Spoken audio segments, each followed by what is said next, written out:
تو امام ربانی مجدد الفسانی جب وہ جنرل جو ہے وہ کیا نہ تھا محبت خان، جنرل محبت خان نے جہانگیر کو ادھر جیلم دریا کے قریب، ظاہر ہے جہانگیر نے غنڈہ گردی جو مچائی ہوئی تھی، تو اس نے خط لکھا، آپ کا مرید تھا، اس نے خط لکھا، اس نے کہا حضور تخت حاضر ہے۔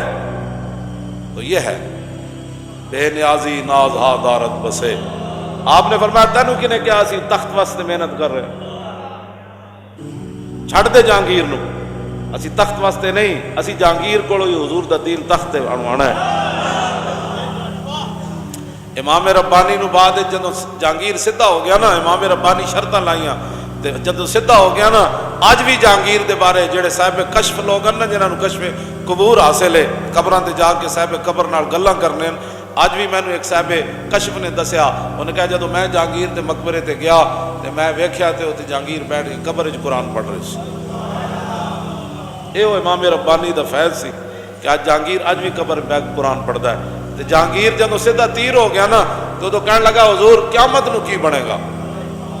کیوں جی قیامت نو کی بنے گا؟ تے امام دعوے نہیں، دعوے تے صحابہ دے بارے میں پڑھیا بخاری شریف جو دعوے نہیں سن کرتے، کسے گل تے بھی دعویٰ نہیں سن کرتے، لوگ بڑے بڑے ایویں بے تکے دعوے شروع کر دے دیں۔ جہانگیر کیا حضور ساڈا کی بنے گا قیامت نو؟ تسی تے بڑے لوگ ہو، بخشے جاؤ گے۔ آپ نے نہیں فرمایا کہ میں تینوں لے کے جاواں گا، آپ نے لفظ کتنے محتاط فرمائے۔ آپ نے فرمایا اگر اللہ تعالیٰ نے ساڈے نال کوئی بھلائی کی تھی نا،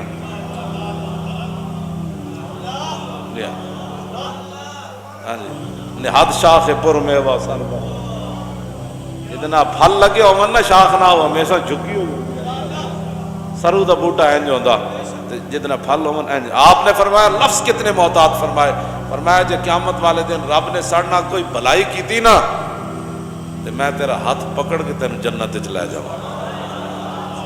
والے دن اسی بھی اس لائن وچ کھڑے ہوئیے کہ رسول اللہ بلان جنہ جنہ میرے دین دا کام کیتا ادھر آ جاؤ۔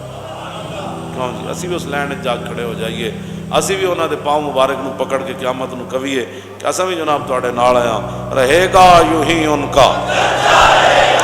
اعلیٰ حضرت بریلوی یہی تو گل کی تھی، خاک ہو جائے ادب جل کر مگر ہم تو رضا، اور دم میں جب تک دم ہے ذکر ان کا سناتے جائیں گے۔ ہاں دم میں جب تک رہے گا یوں ہی ان کا، اور رہے گا یوں ہی ان کا۔